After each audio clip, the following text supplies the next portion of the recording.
হায় রে, অভাগিনীর পোড়া কপাল। কয়দিন আগে তার ভালোবাসার মানুষটা তাকে ফেলে এভাবে করে মাছ সাগরে ফেলে চলে গেলেন। সেই টেনশনে, সে চিন্তায় অভাগিনীর আজ অবস্থা খারাপ। কার কথা বলছিলাম? বলছিলাম সদ্য বিধবা হওয়া নারী সুস্মিতার কথা, যে কিনা প্রচন্ড টেনশনে, প্রচন্ড অস্থিরতায়, ভালোবাসার মানুষের চিন্তায়, ভালোবাসার মানুষের না ফেরার দেশে চলে যাওয়ার সেই অভাবে সে আজ অসুস্থ হয়ে পড়েছে। সুস্মিতা সাহা অসুস্থ হয়ে, প্রচন্ড অসুস্থ হয়ে হসপিটালে ভর্তি হয়েছে।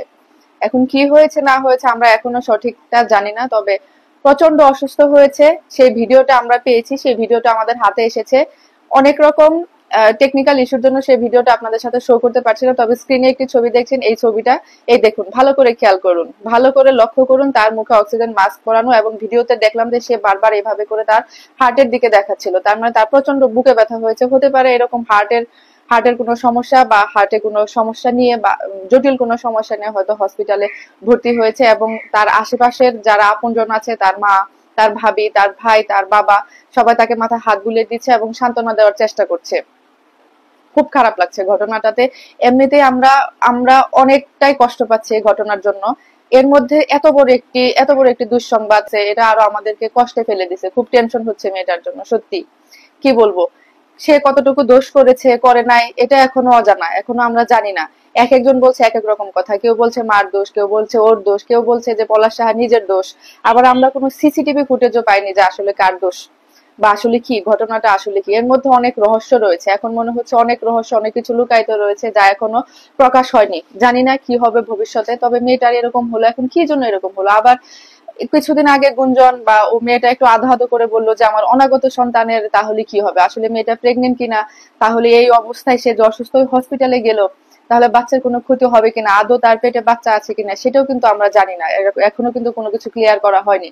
আর সব থেকে বড় কথা হচ্ছে, মিডিয়া কর্মীদের, সাংবাদিক কর্মীদের তার সাথে দেখা করতে দেওয়া হচ্ছে না এখন। সেটা একটা ভালো সিদ্ধান্ত নিয়েছে পরিবার। কারণ এখন যদি মিডিয়ার সাংবাদিকরা গিয়ে তাকে উল্টাপাল্টা নানান রকম প্রশ্ন করে, তাকে হেনস্থা করে, তখন আরো অসুস্থ হয়ে যাওয়ার সংখ্যাটা আরো বেড়ে যায়। দেখা যাক, তাড়াতাড়ি সুস্থ হয়ে উঠুক, সেই দোয়া করি, সেই কামনা করি। আর যদি এই পলাশ সাহা চলে যাওয়ার পিছনে অন্য কোনো তৃতীয় ব্যক্তির হাত থাকে, যদি সে নিজের থেকে কিছু না করে থাকে, তাহলে সেটা খুঁজে বের করে তাকে উপযুক্ত শাস্তির ব্যবস্থা করা হোক, আমরা সেটাই চাই। আর এর প্রকৃত রহস্য উদ্ঘাটন করা হোক।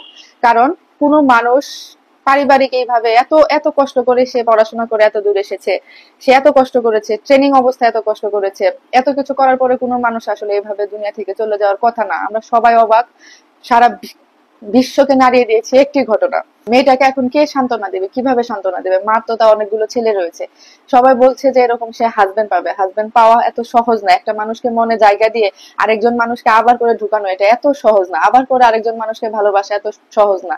এই যে দিন শেষে যতই হোক শাশুড়ি তাকে কাছে মিশতে দিত না তার হাজবেন্ডের সাথে, কিন্তু দিন শেষে তো তার হাজবেন্ড আসতো তার কাছে, কিছু হলেও তো বলতে পারতো, তার দিকে তো একটু হলেও তাকাতে পারতো। এখন তো সেই মানুষটাও নাই, এখন তো সেই মানুষটা চলে গেছে তাকে মাঝ সমুদ্রে ফেলে দিয়ে। এখন মাঝ সমুদ্রে ফেলে দিয়ে চলে গেছে কিনা সেটা আসলে বলাটা ঠিক হবে না, কারণ এখন আমার কাছে যথেষ্ট সন্দেহ লাগছে সে কি নিজে থেকে চলে গেছে, নাকি এর মধ্যে আসলে কি হচ্ছে। এটা বারবারই আমি বলছি, এখন মেয়েটা এত অসুস্থ হয়ে গেছে, খুব কষ্ট লাগছে, খুব কষ্ট লাগছে, খুব কষ্ট পাচ্ছি। সবাই দোয়া করেন মেয়েটির জন্য, যেন তাড়াতাড়ি সুস্থ হয়ে ওঠে। মায়াবী একটা চেহারা, চোখগুলো দেখে এত মায়া লাগে মেয়েটার। আহারে, একটা মেয়ের কি আছে তার জীবনে স্বামী ছাড়া? তার তো সবকিছু শেষ, তার তো সবকিছু নিঃশেষ হয়ে গেল।